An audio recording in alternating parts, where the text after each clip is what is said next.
जिसको नोटबंदी कहते हैं, नोटबंदी पे हम थोड़ा कहना चाहते हैं। देखिए, प्रधानमंत्री जी ने देश के युवाओं को, देश के छोटे दुकानदारों को, middle size businesses, small businesses जो इस देश को रोजगार देते हैं, उनको वायदा किया था कि नोटबंदी करके काला धन गायब हो जाएगा, नकली नोट खत्म हो जाएंगे और आतंकवाद पर जबरदस्त चोट लगेगी। और अभी नोटबंदी का रिजल्ट आया है। रिजल्ट क्या आया कि पूरा का पूरा पैसा वापस आ गया। 2% जीडीपी, करोड़ों लोगों का रोजगार और नोटबंदी का कोई भी रिजल्ट नहीं। तो सबसे पहले प्रधानमंत्री जी को देश को जवाब देना है, देश के युवाओं को जवाब देना है कि बेरोजगारी है, हमारे युवा रोजगार चाहते हैं और आपने देश पर इतनी बड़ी चोट क्यों लगाई? रीजनिंग क्या थी, लॉजिक क्या थी, कारण क्या था? कारण मैं आपको बताना चाहता हूं और हिंदुस्तान के युवाओं को और छोटे दुकानदारों को, मिडिल और स्मॉल साइज बिजनेसेस को मैं बताना चाहता हूं। आप अच्छी तरह सुनिए। आपके प्रधानमंत्री जी ने, हमारे प्रधानमंत्री जी ने नोटबंदी क्यों की? उनके सबसे बड़े 15-20 उद्योगपतियों के पास, क्रोनी कैपिटलिस्ट के पास, जिन्होंने बैंक का पैसा लिया था, उन पर उनके पास non performing assets. Narendra Modi ji ने देश की जनता का पैसा लेकर, आपके जेब में से पैसा निकालकर सीधा हिंदुस्तान के सबसे बड़े क्रोनी कैपिटलिस्ट के जेब में डाला। यह नोटबंदी का लक्ष्य था। नोटबंदी के समय नरेंद्र मोदी जी के मित्रों ने काले धन को सफेद में बदलने का काम किया। उदाहरण है गुजरात के कोऑपरेटिव बैंक का, उदाहरण है 700 करोड़ रुपए। अमित शाह जी जिस बैंक में डायरेक्टर हैं, 700 करोड़ रुपए उस बैंक में बदला गया। तो ये टोटल, इसको जुमला भी नहीं कहा जा सकता है, इसको स्कैम कहा जा सकता है।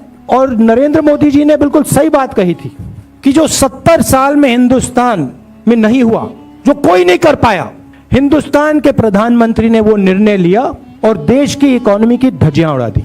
सच्चाई ये है कि 15-20 क्रोनी कैपिटलिस्ट के लिए नरेंद्र मोदी जी ने नोटबंदी की और अपने मित्रों को मदद करने के लिए उन्होंने राफेल स्कैम किया।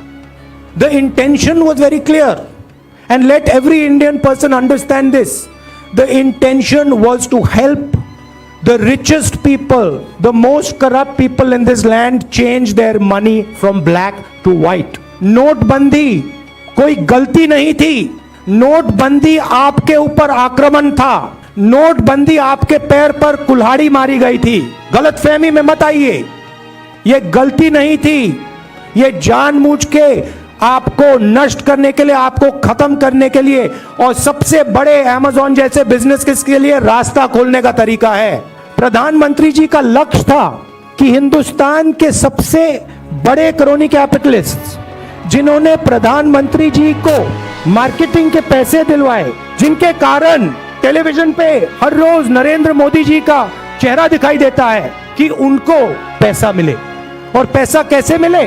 हिंदुस्तान के किसान, हिंदुस्तान के महिला, हिंदुस्तान के छोटे दुकानदार, हिंदुस्तान के middle size business, small size businesses के जेब में से पैसा निकाल के सीधा उनके 15-20 क्रोनी कैपिटलिस्ट मित्रों को मिले।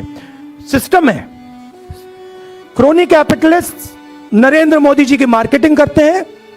नरेंद्र मोदी जी जनता से पैसा छीनकर क्रोनी कैपिटलिस्ट को देते हैं। बड़ा सिंपल है। अरुण जेटली जी और नरेंद्र मोदी जी ने हिंदुस्तान की इकोनॉमी को नष्ट कर दिया है। हमारे समय 2.5 लाख करोड़ रुपया नॉन परफॉर्मिंग एसेट था, कंट्रोलेबल था। आज 12 लाख करोड़ रुपया नॉन परफॉर्मिंग एसेट है। क्यों? क्योंकि नरेंद्र मोदी जी ने अपने मित्रों की रक्षा की है।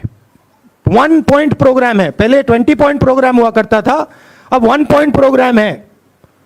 हिंदुस्तान के क्रोनी कैपिटलिस्ट को कैसे